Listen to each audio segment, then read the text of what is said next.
Nós falamos na semana passada, capítulo 9, de 1 a 8, de 1 a 7, e sobre algumas novidades nesta aliança. Deus está fazendo com Noé o mesmo que ele fez lá no início de Gênesis, capítulo 1 e 2, quando ele estabeleceu a aliança com Adão.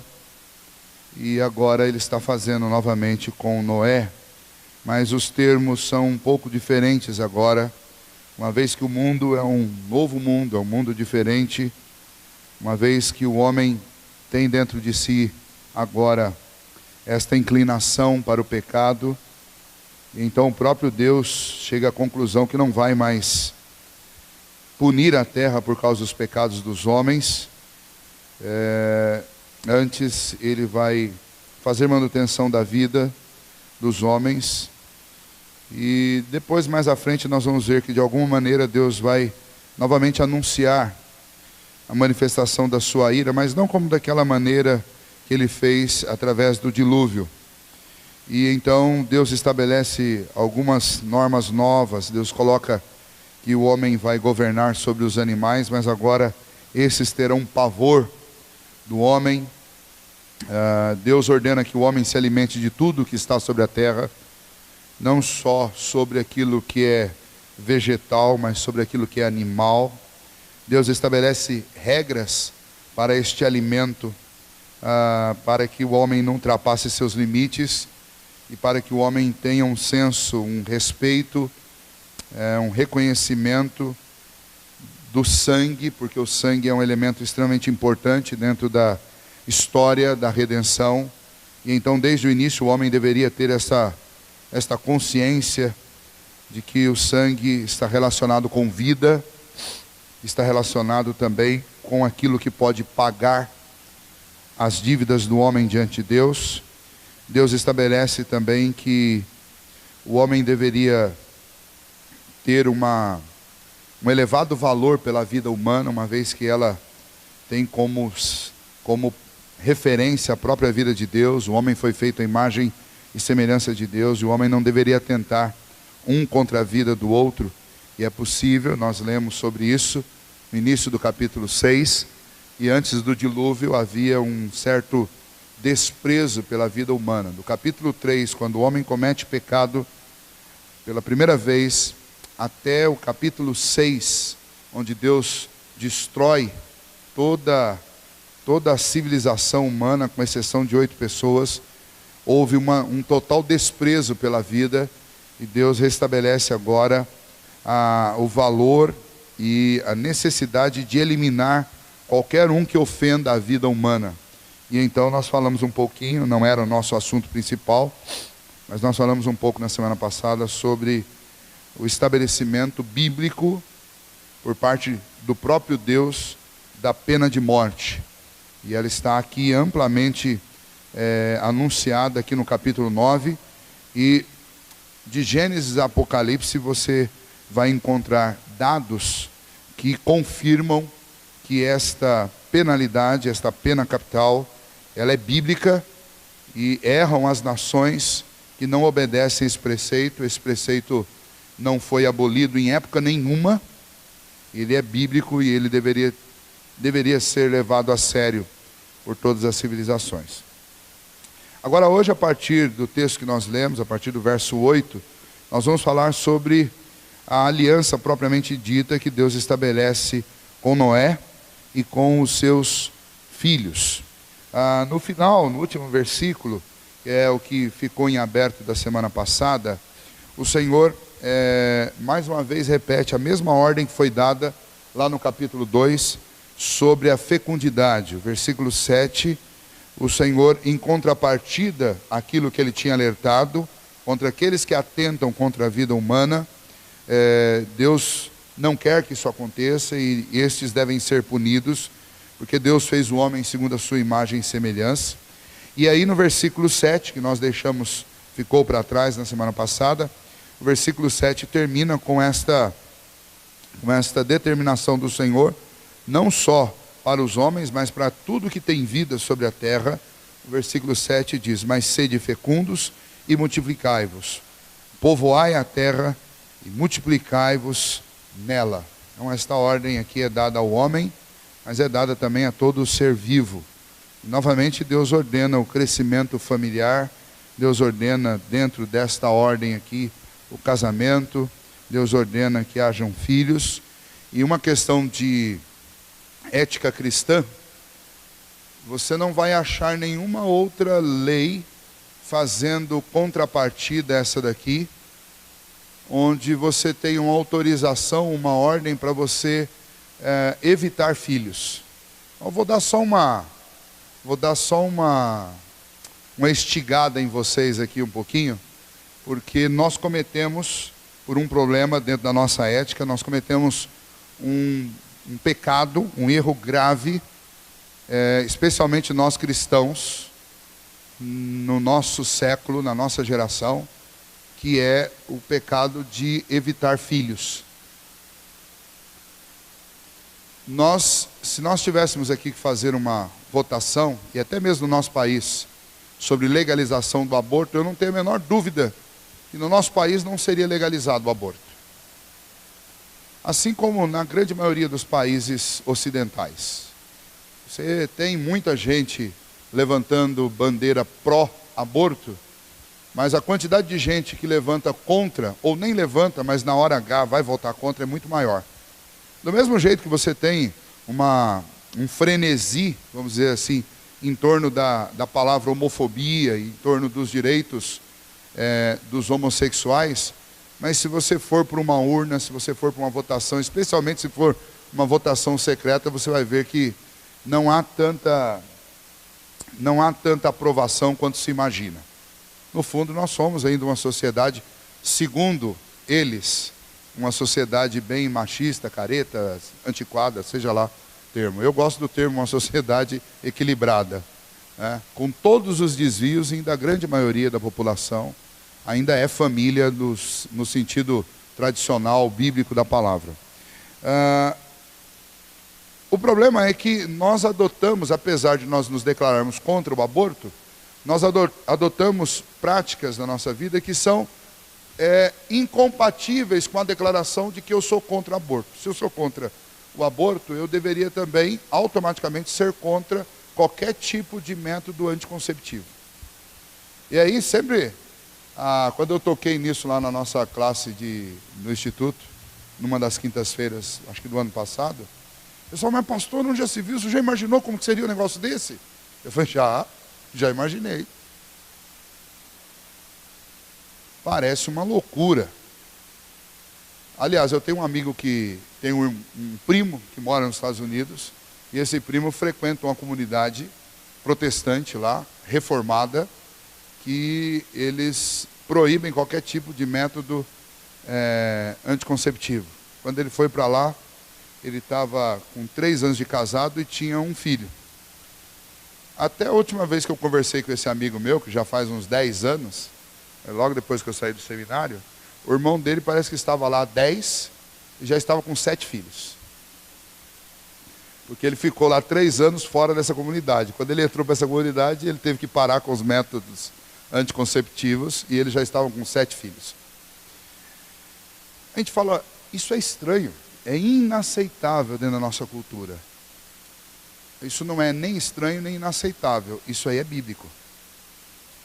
O problema é que a gente pega alguns conceitos que são bíblicos e a gente põe uma venda no olho e faz de conta que não vê. Mas nós estamos dentro de uma sociedade que tem uma ética e nós deveríamos fazer oposição a essa ética e nós não fazemos. Nós entramos nela. E as nossas justificativas são as mesmas deles. Imagina, e eu estou falando isso porque eu já dei essa justificativa várias vezes. Imagina, na atual circunstância, como é que você cria mais de 3 filhos? Tem um professor meu que hoje foi professor meu, hoje é diretor do seminário, e ele esses dias ele escreveu um texto sobre isso. Ele falou assim, olha, como é que se cria 10, 12 filhos hoje? Do mesmo jeito que se criava 10, 12 filhos há 20 anos atrás, há 50 anos atrás. Acordando todo dia, dando o que comer, indo trabalhar e ensinando todo mundo a trabalhar, dividindo as tarefas da casa e pronto. Os nossos avós vieram de famílias assim. No caso, quem já tem a minha idade mais ou menos, os nossos pais vieram de famílias assim. 13, 14 filhos, fora os que morreram, né? Então sempre tinha 3, 4 que morria, e sobrava mais uns 12 vivos lá, só uma mixaria, uns 12. Detalhe, não deu para todo mundo fazer faculdade nos primeiros anos de vida como os nossos jovens fazem. Mas nem que seja depois dos 40, dos 50, eles acabaram fazendo. Meu pai se formou recentemente, depois de 60 anos. Mas uma hora vai fazer. Mas todo mundo viveu, todo mundo constituiu família, todo mundo está aí, aliás, os que são dessa faixa etária dos nossos pais, a maioria está aí vivo, e com uma coisa maravilhosa que nós não vamos ter, uma família grande, para reunir, fazer aquela festa, aquela alegria de juntar muita gente. Nós seremos famílias tristes e solitárias daqui uns 30, 40 anos. É tudo família que tem um filho, no máximo 2. Se for igual no meu caso, que é um filho homem, ele vai casar com uma sirigaita aí, ela vai puxar ele para o lado de lá, e eu vou ficar a ver navios. É isso que vai acontecer, não tem jeito, né? Vamos supor que ela e a Cibele se simpatizem muito. Pode ser que eu ainda consiga ficar perto dos meus netos. Mas o que é mais provável, que nunca a nora se dá muito bem com a sogra, eu vou dançar essa história. Nós somos completamente equivocados. E a nossa ética não é a ética cristã. É a ética do mundo. Porque nós admitimos para nós que métodos anticonceptivos são uma coisa normativa, lógica, boa, quando na realidade não é isso que a Bíblia diz. Em lugar nenhum na Bíblia você tem uma única autorização, um único versículo que te autorize a usar método anticonceptivo. Aí a pergunta que não quer calar: por que a gente faz isso? A gente faz isso por causa de uma tendência que começou dentro da filosofia e passou para tudo na nossa vida. Uma coisa chamada pragmatismo. O pragmatismo, ele propõe o seguinte, ele preceitua o seguinte: que você tem que fazer o que dá certo. Faz o que dá certo. Não é fazer o que é certo, você tem que fazer o que dá certo. E aí, por que eu tenho uma família de 1 filho, 2 filhos, 3 filhos? Não, porque é o que todo mundo está fazendo e está dando certo. Nós somos a geração das famílias de 1 filho só, de no máximo 2. E agora está vindo uma geração depois da minha, que é a família que não é porque tem algum problema de saúde, é porque não quer mesmo. Não quer ter nenhum filho. Ok? Agora nós estamos fazendo isso por quê? Por uma convicção cristã, por uma convicção de Bíblia, ou porque a maioria faz e a gente está acompanhando a maioria? Essa segunda resposta é a verdadeira. Essa é a resposta.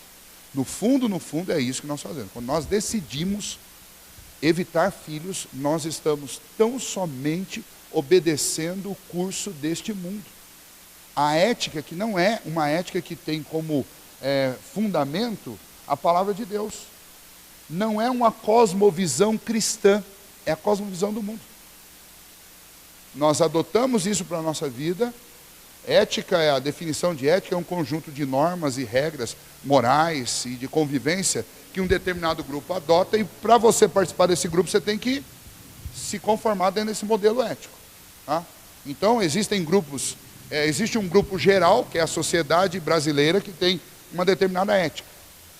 Dentro dessa sociedade você vai ter subgrupos que vão ter éticas que são um pouquinho mais severas, outras que são um pouquinho mais relaxadas. Mas dependendo do grupo onde você está, você vai adotar uma ética. Em tese, nós que somos cristãos, deveríamos aqui dentro do nosso país adotar uma ética cristã. E uma ética cristã nos levaria a coisas como, por exemplo, jamais evitar filhos. Mas esse é um assunto que ninguém toca na igreja, porque a começar pelo pastor, todo mundo evita ter filho e quer escolher o tamanho da família. Eu quero ter uma família de 2 filhos. Quero ter uma família de 1 filho, de 3 filhos, de 4. Alguns de nenhum. Então é melhor não tocar nesse assunto, né? Então ninguém toca. O pastor não toca, os presbíteros não tocam, os diáconos não tocam, os membros da igreja não tocam. Os que acabaram de casar, de jeito nenhum, não vão tocar nesse assunto. Vão deixar para tocar nesse assunto daqui 40 anos, daí já é tarde. Então não vou ficar pressionando vocês, nem tensionando vocês com isso. Porque isso daqui é uma coisa que me machuca profundamente. Eu demorei para acordar para isso daqui. Demorei muito, infelizmente. Nós estamos errados. Nós estamos seguindo o curso desse mundo. Nós estamos sendo pragmatistas. Nós estamos fazendo o que todo mundo faz e diz que dá certo.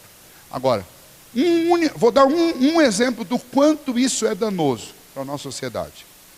Vejam só. Os muçulmanos, por exemplo, eles seguem o Alcorão. O Alcorão, a primeira parte dele, tem muito dos escritos de Moisés. Até porque eles respeitam Moisés, que é o escritor do Pentateuco. Eles respeitam a Septuaginta, eles respeitam. E muito do que existe na deles, na realidade, é apenas, segundo eles, um desdobramento avançado, porque eles consideram que Maomé é um profeta superior a Moisés. Então Maomé leu Moisés e aumentou alguma coisinha e foi lá e criou o Alcorão, que é o que eles têm. Dentro da religião deles, também não é autorizado métodos anticonceptivos. Bom, resultado é que eles estão crescendo, estão se multiplicando, estão enchendo a terra. Esta ordem não nasceu da cabeça de Maomé. Esta ordem nasceu da mente de Deus. A diferença é que enquanto nós cristãos estamos colocando um filho ou dois no máximo no mundo, cada casal muçulmano, e aí cada casal não, né? Porque eles aceitam a poligamia, então para cada homem você tem 3, 4 mulheres, e para cada mulher dessa daí eles estão colocando um filho por ano no mundo. E aí você tem... por que esse pessoal lá é bilionário? É milionário? É bilionário porque os caras têm que trabalhar para sustentar 20 filhos. Então o cara fica bem mesmo. Mas eles estão enchendo, essa invasão que está acontecendo do islamismo, do muçulmanismo na Europa, na América do Norte, ela é exatamente uma consequência, entre outros aspectos, exatamente da ética que eles seguem. Eles seguem a ética do livro que eles dizem ser o livro deles. O livro deles é o Alcorão proíbe método anticonceptivo, eles não usam. Mas está lá na Europa, tudo é liberado na Europa. Não, mas eles não vivem segundo a cosmovisão da Europa, eles vivem segundo a cosmovisão do livro que eles defendem como livro da vida deles. Já imaginou se nós cristãos fizéssemos isso? Agora, nós não estamos tendo esse crescimento biológico dentro do cristianismo e eles estão dentro do muçulmanismo. Então, só por uma questão de obediência e desobediência ao que manda o Senhor, neste versículo aqui, versículo 7 do capítulo 9, ordem essa que Deus já tinha dado lá no capítulo 2 de Gênesis, versículo 23 e 24, só por a desobediência a esses 3 versículos aqui, nós estamos perdendo e perdendo feio para os islâmicos. Porque eles estão crescendo. E nós mal conseguimos manter o 1 ou 2 filhos que nós colocamos no mundo, dentro das nossas famílias. Nós nem conseguimos mantê-los dentro da igreja. Eles lá não só mantêm, como eles colocam 20 para cada família no mundo. Então, isso é algo para considerar, principalmente vocês novos. Eu tenho uma irmã só. Eu já vim de uma família que foi criada assim, tá? Que já veio num conceito desse. E eu ouvi muito meu pai falando sobre essa questão de quantos irmãos ele tinha. E aí ele conta que lá na casa dele, às vezes o almoço tinha um frango e o frango era cortado a passarinho para dar, né? E o último que servia era o mais novo, né? Começava pelo pai, que pegava o pedaço de carne, depois a mãe, e aí vinha. Ele disse que quando chegava nele, que ele é um dos últimos, chegava nele, tinha pé e pescoço, né? Lá na panela. Mas não arrancou pedaço, cresceu com saúde. Não tem traumas por causa disso. Agora nós temos 1 ou 2, e é o contrário, né? Estes 2, este 1, é o rei da casa. Então quem serve primeiro é ele, para pegar o melhor pedaço, né? E depois vai, até a mulher veio antes e o marido fica por último lá. Se sobrar lá um pé e um pescoço, ele come. O problema é que sobra tudo, porque a gente não tem como consumir um frango inteiro em casa, porque em 3, como é que você consome um frango? O frango dá para 3 dias. Você enjoa de comer frango. Você não quer mais comer frango. E não acaba o frango, você ainda acaba dando ainda alguma coisa que sobra. Está tudo errado. Nós gastamos fortunas com os nossos filhos em escolas particulares e largamos os outros que não têm como pagar a escola particular, sofrendo às vezes na escola pública, e nós simplesmente desligamos essa chavezinha. Eu não quero nem saber de ensino público. Isso é problema de quem precisa. Veja como nós somos egoístas. Se nós tivéssemos 10 filhos, a gente ia ter que pôr lá. E aí a gente ia lá bater na porta da escola e bater na porta do governo para insistir que a escola melhorasse. Percebe como essas coisas estão todas interligadas? Elas estão todas interligadas.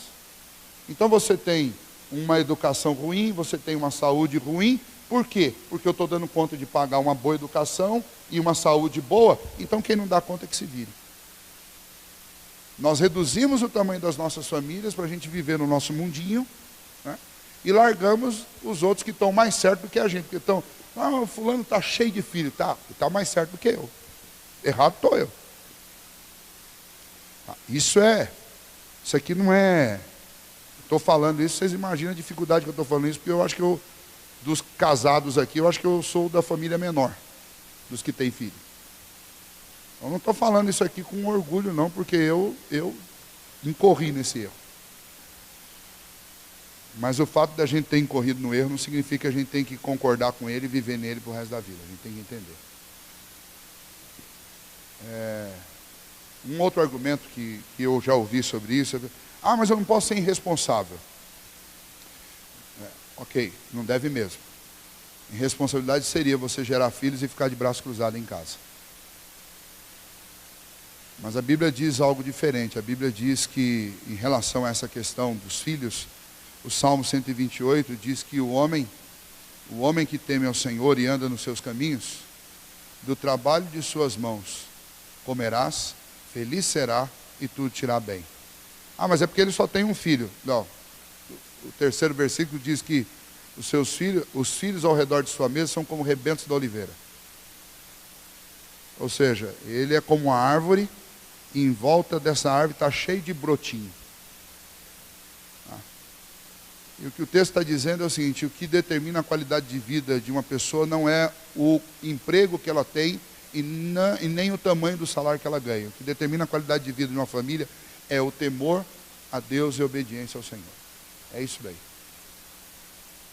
Então, você pode, eu já debati com algumas pessoas sobre esse assunto, pode vir, arrume os argumentos e vamos ver. Porque você vai ter a Bíblia com a sustentação para essa ordem. Foi Deus que mandou fazer assim. Então nós estamos errados. Eu espero poder ensinar para o meu filho e ensinar para gerações mais novas, para que as famílias nossas sejam diferentes da agora para frente. A gente pare de viver com essa mentalidade, que é uma mentalidade do mundo, e passe a viver com a mentalidade da Bíblia. Esse professor, nesse texto lá que eu falei para vocês, que é o diretor hoje do JMC, Reverendo Bageu, ele falou que ele estava num consultório esses dias, ele e a esposa, acho que a esposa dele, não sei se estava grávida ou alguma, mas tinha que passar num obstetra. E tinha lá uma mulher lá, desesperada porque tinha um filho e estava grávida do segundo. E aí ele percebeu lá a conversa e tal, e acabou que começaram a conversar todos que estavam lá no consultório. E as alegações dela eram essas: imagina, eu não podia ter mais um filho, porque agora eu não vou dar conta de pagar 2 escolas, imagina vão ser 2 faculdades, e imagine isso, eu não posso de jeito nenhum, isso, olha, vocês não têm noção do problema que isso vai me causar, não estava no nosso planejamento. Aí ele começou a questionar, ele falou assim: olha, não seria mais interessante você de repente escolher uma escola mais barata, né? E você aí pode então ter os 2 na escola?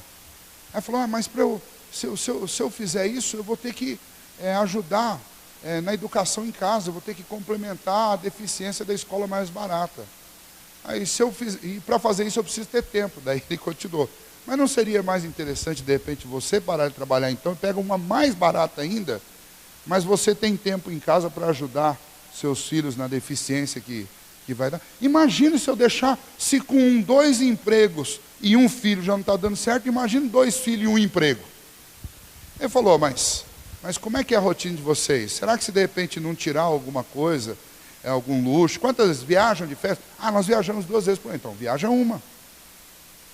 E aí, ele não desenvolveu toda a conversa no texto, mas ele diz, olha, todas essas desculpas que nós usamos, na realidade é para fazer manutenção de um modelo de vida que nós adotamos. De coisas que a gente pode tirar da nossa vida. Que não vão fazer grandes diferenças na nossa vida. Ou que a gente pode temporariamente abrir mão delas. Na realidade, a gente criou um modelo e esse modelo está levando a gente a deixar de obedecer à Bíblia para sustentar um modelo. Tá? Então a gente cria modelos. Nós estamos vivendo uma época, eu tenho muito contato com amigos nossos de São Paulo e de outras cidades, e assim, de repente, esse grupo de amigos que a gente tem, desde quando eu cheguei em São Paulo, que eram da mocidade, eu vim para ser seminarista da mocidade, a gente criou laços, depois todo mundo foi padrinho de casamento de todo mundo, e todo mundo casou mais ou menos na mesma época, depois todo mundo teve filho mais ou menos na mesma época, e aí começou assim, alguns 2 ou 3 anos atrás, um foi para os Estados Unidos, aí começou, não, eu tenho que ir também, porque fulano foi, eu tenho que ir, e aí começa uma pressão, e às vezes você vê, as conversas elas giram em torno disso, nós criamos um padrão é o quê? O padrão é que eu tenho que fazer uma viagem para os Estados Unidos, eu tenho que ir lá fazer compra nos Estados Unidos, por quê? Quem foi que disse que eu tenho que fazer isso? É bom, ninguém duvida que é bom, é gostoso, legal, um grande passeio. Mas ninguém tem que fazer isso. Se eu puder fazer, eu faço. Agora, nós estamos diante de uma situação onde nós deixamos de obedecer a palavra de Deus para fazer aquilo que os nossos padrões exigem. Nós estamos errados nisso. Não adianta a gente tentar se desculpar. Então, esse versículo 7 por si só aí já dá muito pano para a manga, mas é uma ordem clara. Deus diz, crescei, multiplicai e povoai essa terra. Povoai essa terra. Era isso que nós devíamos fazer.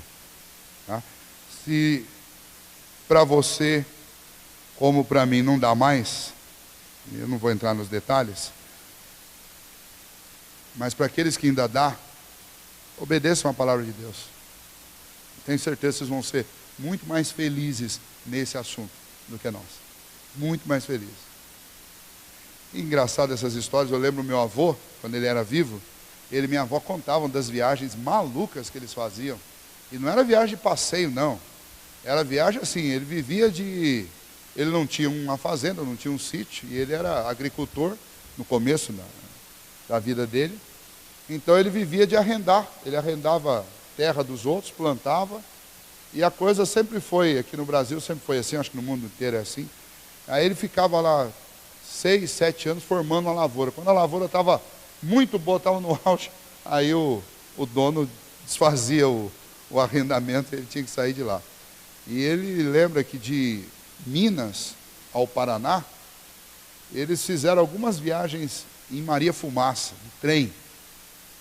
E era viagem assim, carregando as malas, coisas, tudo que tinha, ferramenta, tudo, com 10, 9, 12 filhos, tudo enfiado no trem lá, sem, bem dizer, sem o que comer, bem dizer, mas na base do pão e da água, e vai que vai.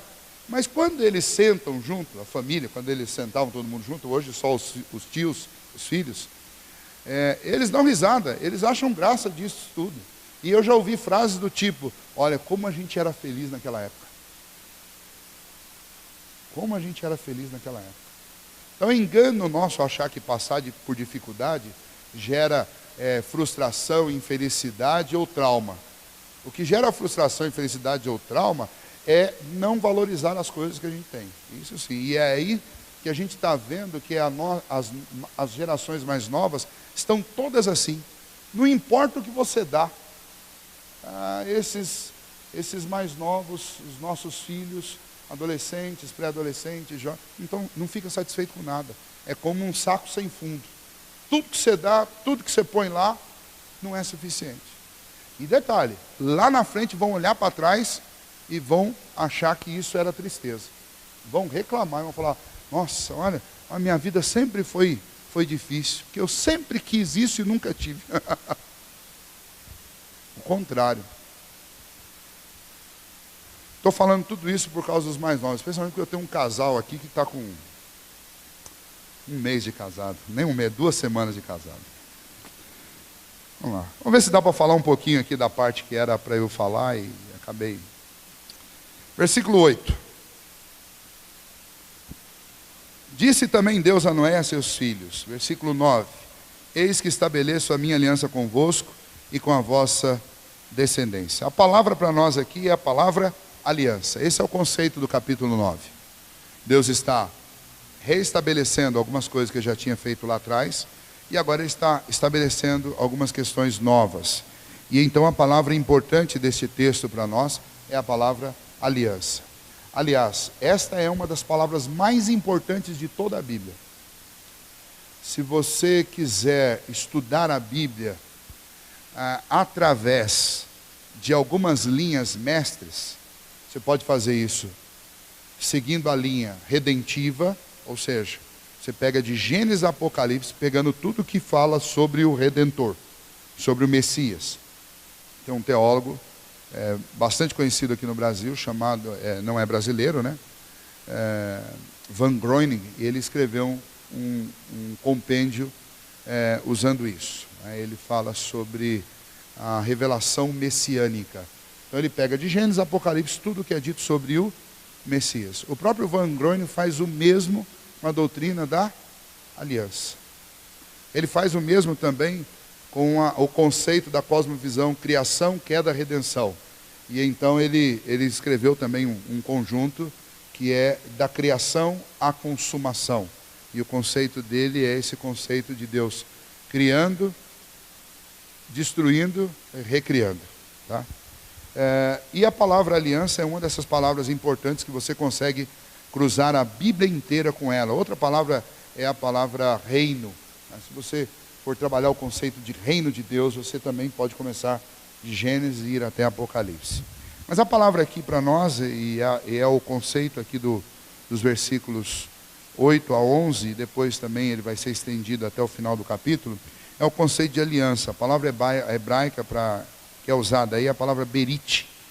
Essa palavra tem outras traduções. Ela é traduzida em alguns lugares como comer. Ela é traduzida em outros lugares como ligar, como fazer a ligação entre uma coisa e outra. A maneira como ela aparece aí no hebraico, ela está conjugada e ela aparece como baru, é a mesma palavra berit. E o uso, na maior parte das vezes que essa palavra aparece em todo o Antigo Testamento, quando aparece o baru, ou varru, como alguns gostam de pronunciar, o conceito é ligar ou acorrentar. É a ideia de uma ligação inquebrável. É a ideia de um acorrentamento. É algo que não pode ser cortado, não pode ser quebrado, alguma coisa que foi ligada definitivamente. A ideia é que fazer aliança com alguém era algo que estava selado definitivamente. Era selar algo, era jungir duas coisas de tal maneira que elas não podiam ser separadas nunca mais. Então é daí que vem o conceito de aliança, que nós usamos para muita coisa até hoje. A ideia jurídica disso é a ideia de um contrato com termos, um contrato entre duas partes. Até porque, quando você pensa em aliança, você obviamente precisa de duas partes. Neste caso aqui, ou no mínimo duas partes, né? Neste caso aqui, a aliança entre Deus e o homem, e a raça humana, né? Uma aliança sempre será entre partes. No caso, a raça humana aqui eram 8 pessoas, quando esta aliança foi feita. Então a aliança foi feita entre Deus, Noé, sua esposa, seus 3 filhos e suas 3 noras. Isso é uma aliança que Deus faz. As alianças de Deus, elas são alianças perpétuas. Se você olhar aí o versículo 9, diz: estabeleço a minha aliança convosco, não será mais destruída toda a carne por água de dilúvio. nem mais haverá dilúvio para destruir a terra. A ideia é que há um conceito aí nesta palavra de Deus, um conceito de perpetuidade.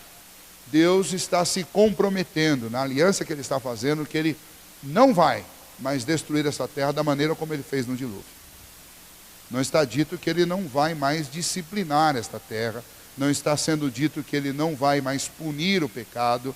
O que está sendo dito é que o que Ele fez, ou como Ele fez lá no dilúvio, Ele jamais voltará a fazer. Deus promete que nunca haverá outro dilúvio para destruir toda a carne da terra. Esta é uma mensagem de conforto para Noé, porque imaginem, eu citei isso na semana passada, imaginem vocês, Noé, depois de ter passado um ano flutuando sobre as águas daquele grande dilúvio que aconteceu,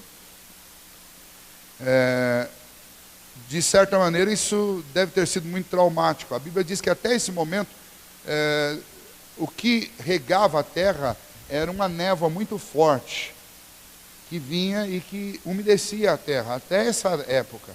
Chuva mesmo, o primeiro relato de chuva, tempestade, aparece aqui, no capítulo 7 e capítulo 8 de Gênesis. Então imaginem da agora para frente, Noé vivendo no mundo, cada vez que aparecesse uma nuvem negra lá no horizonte, e que começasse a trovejar, e que começasse a cair raios, relâmpagos, imagine como ficaria o coração de Noé e da sua família. Vai começar tudo de novo. E então Deus traz alguma coisa para ser um conforto para Noé, para que ele soubesse que ainda que viessem chuvas por muitos dias, Deus não tinha intenção de fazer aquilo de novo. Tá? Então Deus faz uma aliança exatamente para conforto e para segurança daqueles que estão envolvidos nessa aliança com Ele. E isso é tão interessante porque até hoje tem algumas coisas que a gente sabe por causa da Bíblia e que servem para trazer segurança também.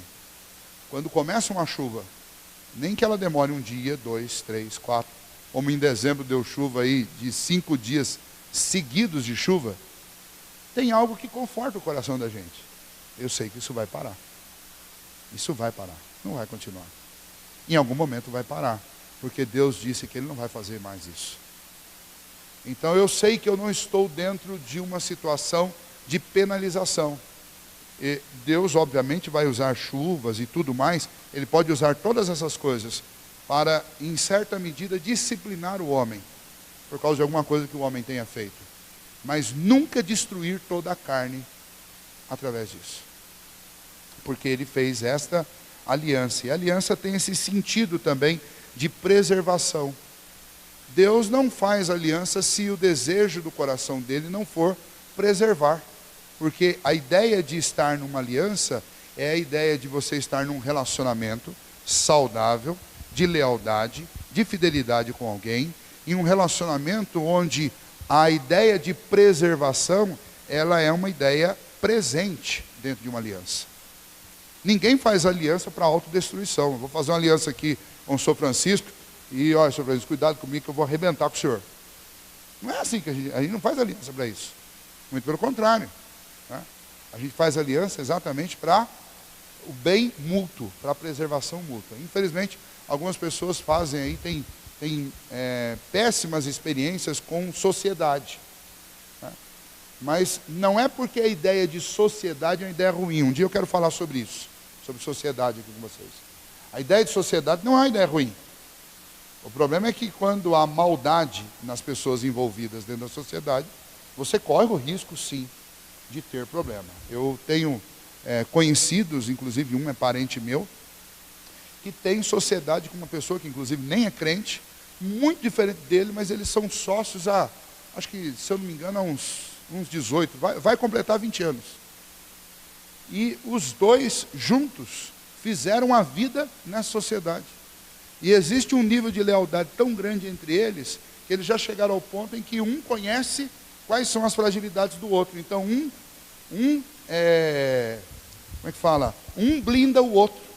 Então, ó, nisso que a pessoa tem dificuldade, ele não se envolve naquilo outro. E a tendência com o tempo é isso. Quanto mais tempo a gente vai convivendo, a gente vai descobrindo onde estão os pontos fracos E aí você começa a blindar o ponto fraco. É o casamento não é assim. O casamento saudável é assim. Com o tempo, tanto o marido quanto a esposa vão percebendo onde está a fragilidade do outro e você começa a blindar. Você vai blindando para que nada que venha de fora atinja a pessoa com quem você tem aliança naquilo que você sabe que ela não vai resistir. Tá? Essa é a ideia de aliança, e esse conceito é um conceito que vem da própria palavra de Deus. Quando Deus vai conceder, a partir daqui agora, Deus vai conceder leis, preceitos aos homens, qual é a intenção dessas leis e desses preceitos? Exatamente resguardar o homem naquilo que é fragilidade da vida dele. É para isso que Deus dá leis. Deus não dá leis para dizer assim, ó, eu vou fazer um negócio com vocês só para complicar a vida de vocês. Ó, não pode isso, não pode aquilo, não pode aquilo outro. Não, a intenção é exatamente o contrário disso. É melhorar a nossa vida. Por isso que Ele dá a lei. Por que a gente dá ordens e limites para os nossos filhos? Não é para piorar a vida dele. Quando a gente é criança, a gente imagina isso. Nossa, meu pai não gosta de mim. Porque ele não deixa eu fazer nada. Tudo que eu quero fazer, ele fala que não pode isso, não pode aquilo, não pode. Eu já ouvi isso. Já ouvi isso do meu. Ah, você não gosta de mim. Que você não me deixa fazer isso? Eu falei, não, é o contrário. Você não está fazendo a leitura correta. É exatamente por gostar de você que eu não deixo você ir a ultrapassar certos limites. Porque isso vai fazer mal para a sua vida.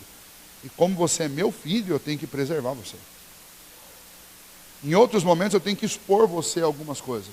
Mas não é porque eu não gosto de você. É que você precisa de anticorpos. Então eu tenho que deixar você ter contato com algumas coisas para você sentir que a vida não é o que você está imaginando que ela é.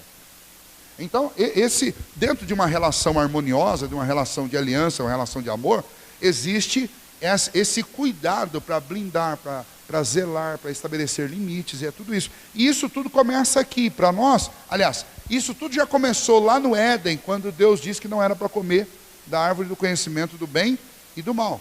E agora continua aqui. Se lá era uma lei, agora Deus vai estabelecer muitas outras leis, muitos outros preceitos. Quanto pior o indivíduo, mais limites e mais preceitos você vai precisar. Não tem jeito. Ok? E a partir aí, então, do versículo 12 até o versículo 17, nós temos esta aliança mais bem explicada, mais bem desenvolvida, e nós vamos ver algumas questões importantes. A primeira delas é que Deus estabelece um sinal, um símbolo. Toda aliança precisa disso. Toda aliança precisa. Quando nós fechamos uma aliança aqui, comercial, alguma coisa, tem um contrato. O contrato é um sinal da aliança. Quando nós assinamos aquilo ali, é um sinal de aliança. Quando um casal se dá em casamento, eles não só fazem o contrato, mas eles usam também uma joia, que é um símbolo da aliança. Para que serve essa joia? O conceito bíblico dessa joia é que todas as vezes que eu olhe para ela, eu lembre da minha aliança. É para isso. Não só eu, cadê? Não só eu, mas os outros, quando olharem para mim, as sirigaitas da vida e os Dom Juans da vida, olharem para minha esposa, elas vejam essa joia e elas também lembrem que existe uma aliança. Ou pelo menos, se não lembram, mas pelo menos ficam sabendo naquele momento. Tem aliança. Está envolvido numa aliança. A ideia do sinal é sempre isso, fazer lembrar. Ah, mas eu não esqueci. Não, o que está sendo colocado em jogo não é se você lembra ou se você esquece. O que está sendo colocado em jogo é que eu devo ter um sinal que torne visível a minha aliança o tempo todo.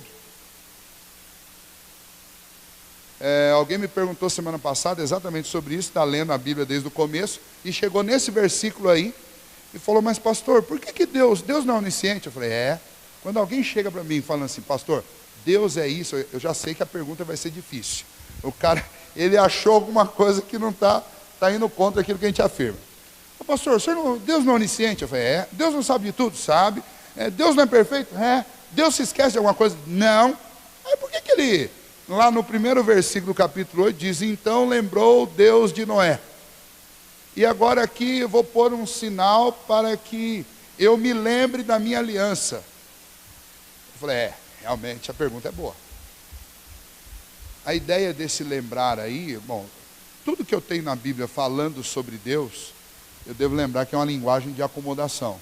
Quem está escrevendo tem uma mente finita e tem que descrever conceitos, opiniões, preceitos, leis de um Deus infinito, uma mente perfeita, e então você não vai ter palavras, obviamente, dentro do nosso vocabulário, para descrever de forma bem exata, bem estrita, o que ele está dizendo. Então nós usamos figuras de linguagem, e essas figuras de linguagem nem sempre elas transmitem a força toda do que está sendo dito.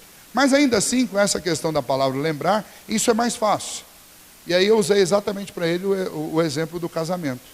Eu falei assim, olha, quando você se casar, você não vai esquecer que você tem uma esposa. De jeito nenhum. Você não vai esquecer que você é casado. Mas você vai usar uma joia que vai te fazer lembrar. Eu falei, mas não vou esquecer, por que ela me faz lembrar? Não, não é lembrar no conceito de você ter esquecido e precisar que alguém te diga, oh, você é casado. Oh, eu sou casado. Não, é lembrar no sentido de que você deve pensar nela o tempo todo. É lembrar no sentido que isso vai te fazer pensar no seu relacionamento. E ainda assim, essa ilustração, no caso de Deus, ela é desnecessária, porque nós sabemos que Deus, Ele está o tempo inteiro me vendo, e Ele tem a atenção dele 100% voltada para mim o tempo inteiro. Mas não só para mim e para 7 bilhões de habitantes que estão aqui, e fora os outros bilhões e milhões que estão em outro lugar que a gente não sabe onde é. Agora, a ideia de um anel, um arco, como vai ser dado aí do texto, é a ideia de que esse Deus, Ele está constantemente fazendo manutenção da sua aliança. E eu, quando olhar para esses sinais, quem tem que lembrar na realidade sou eu, não é Deus. Porque Deus não esquece, eu já sei disso. A ideia do lembrar é para mim. Quando é dito no início do capítulo 8 que Deus se lembrou de Noé, a ideia ali é mostrar para Noé o seguinte, olha, Deus jamais se esquecerá de você. Ainda que todo mundo esqueça de você, mas Deus não esqueceu. É a ideia de transmitir que Deus não esquece para alguém, não de lembrar Deus, porque Deus não precisa lembrar de nada. E então, Deus vai lá e estabelece o que para Noé? Noé, este arco, obviamente, se não tinha dado nenhuma grande chuva sobre a terra, então ninguém nunca tinha visto um arco-íris. Então o arco-íris aparece lá pela primeira vez. Já nos dias de Noé, a primeira grande arma pessoal era o arco. Tá? Essa palavra arco aí é exatamente a mesma palavra usada para arco e flecha, tá? Para o arqueiro. E então, até aqui, veja que legal, até aqui no dilúvio, a palavra arco estava associada com o quê? Com arma e com morte. Até aqui essa palavra e este símbolo estava relacionado com arma e com morte. Aqui Deus fala assim, eu vou pôr o meu arco. E aí tem dois sentidos. Um sentido é que o arco de Deus é infinitamente mais poderoso do que o arco dos homens, porque enquanto os homens lançam flechas, Deus com o seu arco fez chover sobre a terra. Inundou toda a terra e consumiu toda a carne que estava sobre ela, exceto 8 pessoas e aqueles animais que estavam na arca.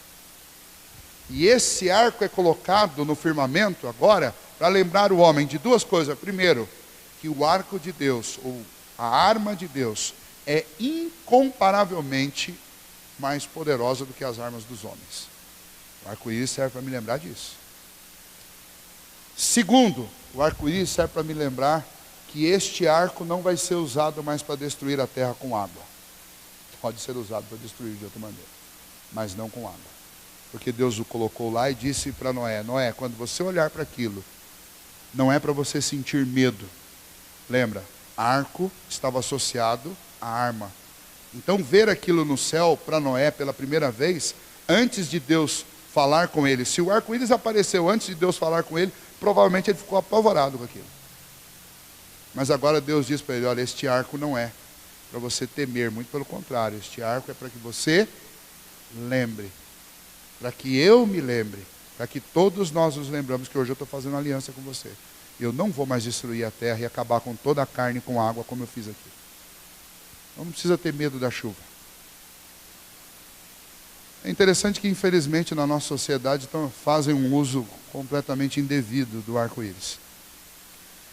Mas, por outro lado, as pessoas são tão ignorantes que elas estão usando indevidamente este arco, imaginando que a ideia deste arco é a ideia da alegria, a ideia deste arco é a ideia da liberdade, a ideia este arco, antes de simbolizar a aliança de Deus, ele já era símbolo de juízo de Deus. É tão interessante isso porque exatamente aqueles que Romanos diz que a ira de Deus vem, são os que vão usar, que estão usando como símbolo a arma de Deus. O que eles têm como logotipo, nada mais é do que a arma de Deus. Isso já é anúncio profético do que Deus vai fazer com eles. A escolha não foi por um acaso. Eu não posso esquecer que não cai um fio de cabelo da cabeça de ninguém se isso não tiver sido ordenado por Deus. No caso de uns, Deus ordena mais do que de outros. Eu não consigo, é irresistível mexer com os carecas. Mas, se eles vão lá, não os carecas, aqueles outros, se esse povo vai lá e escolhe o arco-íris como símbolo deles, Deus está tão somente deixando-os usar o símbolo da arma que está em punho nas mãos de Deus contra, não só eles, mas contra todos os pecadores impenitentes. Só que Deus não vai usar água. A Bíblia depois, lá na frente, no Novo Testamento, vai mostrar que Deus vai usar fogo. Tá? Mas é um sinal de aliança. É um sinal. É como se Deus tivesse, essa arma eu estou pondo na estante. Então, quando vocês olharem essa arma aí no céu, ela está na estante. Tá? Então é esse o conceito. O arco era uma das armas modernas de guerra naquela época, né? Esse arco é colocado nas nuvens de modo que um homem que toma sua arma de guerra e o coloca sobre a mesa, aposentando, dizendo, olha, eu não vou usar mais isso. Está aqui. Está colocado aqui de lado. Eu não vou usar. De qualquer modo, o arco está apontando para Deus, pois a aliança era um juramento de Deus, e esse juramento dava ao homem a tranquilidade de que Deus não mais o usaria daquela maneira. É um objeto singular, algo singular, você não vai encontrar isso aparecendo espontaneamente em nenhum outro lugar, senão no lugar onde Deus o colocou. E o versículo 15, que é esse texto que fala que então me lembrarei da minha aliança firmada entre mim e vós e todos os seres viventes de toda a carne, e as águas não mais se tornarão em dilúvio para destruir toda a terra. Vamos parar por aqui hoje. Algumas coisas importantes para nós. Então eu fiz bastante aplicação do versículo 7, agora do versículo 8 até aqui, nós temos que considerar pontos que são importantes para a nossa vida. Alianças partem sempre de Deus para com os homens. Aliás, nós só aprendemos o conceito de aliança porque Deus nos ensinou. É Deus que faz aliança conosco. E a garantia destas alianças, obviamente, não estão em nós. Elas estão em Deus. Porque Deus, quando fez aliança conosco, já sabia que era grande a nossa pecaminosidade. Então Ele estabelece alianças conosco para a nossa preservação, estabelece aliança conosco porque nos ama, estabelece aliança conosco porque quer nos ver bem. E esse conceito de aliança é um conceito importantíssimo dentro da Bíblia, porque o que me dá garantia, que me dá seguranças diante de Deus, não é o que eu faço, mas é a fidelidade de Deus à aliança que Ele estabeleceu. Por isso que, se você observar, nós temos um hino que é clássico dentro da nossa hinologia, que é o hino 32, que é o Tu és fiel, Senhor, que a gente gosta muito de cantar. E em alguns hinários, antigamente, no final do refrão, aparecia: Tu és fiel, Senhor, fiel a mim. Deus não é fiel a mim. Deus é fiel a si mesmo. Ele é fiel às suas palavras. Se ele disse que ele vai cuidar do Sr. Francisco, ele vai. Não porque o Sr. Francisco é fiel, mas porque, eu não estou dizendo que não é, estou dizendo, não porque eu seja fiel. Ele vai cuidar de mim porque ele é fiel. Quando ele diz que ele vai fazer uma coisa, ele vai. E então, igreja não é um lugar para que eu viva assustado, com medo de, será que eu vou chegar lá hoje e Deus vai me receber ou ele vai me chutar lá de dentro? Eu nunca preciso ter esse medo, porque Deus é fiel à sua palavra. Se ele fez uma aliança comigo, ele não vai voltar atrás. Tem muitas igrejas, eu falei bastante sobre isso no acampamento, tem muitas igrejas aí que fazem manutenção dos seus membros, colocando medo no coração das pessoas, e se elas fizerem isso, ou se elas fizerem aquilo, elas vão para o inferno. É fato que o que nos põe no inferno é o que nós fazemos mesmo. Mas é fato também que o que nos tira da condenação ao inferno é o que Deus faz. E o que difere alguém que está caminhando para o céu e alguém que está caminhando ao inferno é exatamente crer neste amor de Deus e nessa fidelidade de Deus. E é óbvio que quem crê nisso não fica andando e praticando as coisas próprias daqueles que estão indo para o inferno. Há uma mudança comportamental e também essa mudança ela começa do coração de Deus para o nosso coração. Ela é fruto do amor de Deus por nós. E então é importante, quando eu trabalho esse conceito de aliança, lembrar que Deus faz aliança para preservação, Deus faz aliança para a redenção, Deus faz aliança para a salvação. Essa aliança começa no coração de Deus, a garantia desta aliança está em Deus, e em mim está um constante chamado à confiança e também ao esforço, para dentro desta aliança tentar me comportar melhor, mas nunca com a consciência de que é o meu comportamento que me dá garantias na aliança com Deus. É o comportamento de Deus que me dá garantia, mas o comportamento de Deus me motiva, me encoraja a viver diferente. Tá? Então essa é a principal aplicação para nós aqui. E o restante, essa questão dos símbolos de aliança, Deus faz escola. Deus nos deu um grande exemplo de que alianças são para ser estabelecidas e não podem ser quebradas. Tomara que nós todos saibamos disso, para que a gente não ande por aí quebrando alianças como muitos fazem. Alianças que vão desde contratos que são quebrados a casamentos que são desfeitos por quebra de aliança. Infelizmente nós pecamos muito nessas coisas. E nós dizemos que vamos fazer uma coisa e acabamos fazendo outra. Aí esse texto é uma cintada, né? É uma varada em nós, é uma disciplina em nós. Porque Deus colocou um arco lá e disse, olha, eu não vou mais destruir vocês com água. E já se passaram aí pela estimativa 4.000 anos desde que isso aconteceu, pelo menos. A estimativa mais objetiva possível, 4.000 anos. E nunca mais houve dilúvio. E a gente aprende a fazer assim também com as nossas alianças. Quando a gente disser que nunca mais vai fazer uma coisa, que a gente não faça mesmo.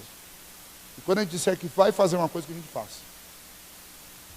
É muito triste quando nós quebramos as alianças, e isso não é bíblico. Vamos orar, fechem os olhos. Senhor, muito obrigado por esta noite, obrigado pela Tua palavra e por tudo que ela nos ensina. Algumas questões, ó Deus,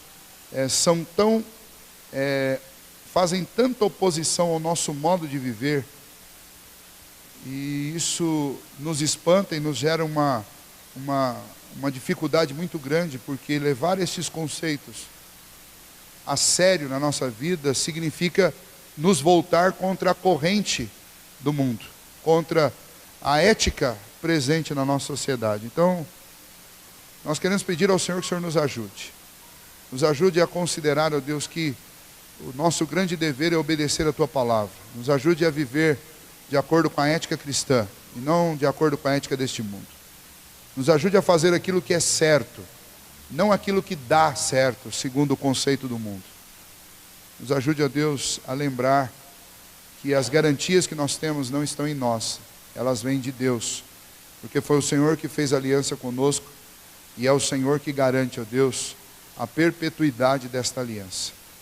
e que nós aprendamos com os exemplos bons do Senhor, e que assim, ó Deus, nós vivamos também com toda a dedicação e empenho para preservar as alianças que nós fazemos entre nós, que elas sejam honradas, ó Deus. Nos perdoe às vezes que nós não honramos, e nos ajude a consertar isso. É isso que nós pedimos ao Senhor nesta noite, suplicando que o Senhor nos capacite a colocar em prática aquilo que a Tua Palavra nos desafiou a fazer nesta noite. Oramos agradecidos por este dia, por este fim de dia, ó Deus, por este início de semana, e pedimos que o Senhor continue conosco e nos sustente, ó Deus, até o restante dessa semana mais uma vez, quando o Senhor renova sobre nós a Tua bondade e misericórdia a cada manhã, que o Senhor renove também a disposição nossa em Te servir. Oramos agradecidos, em nome de Jesus. Amém.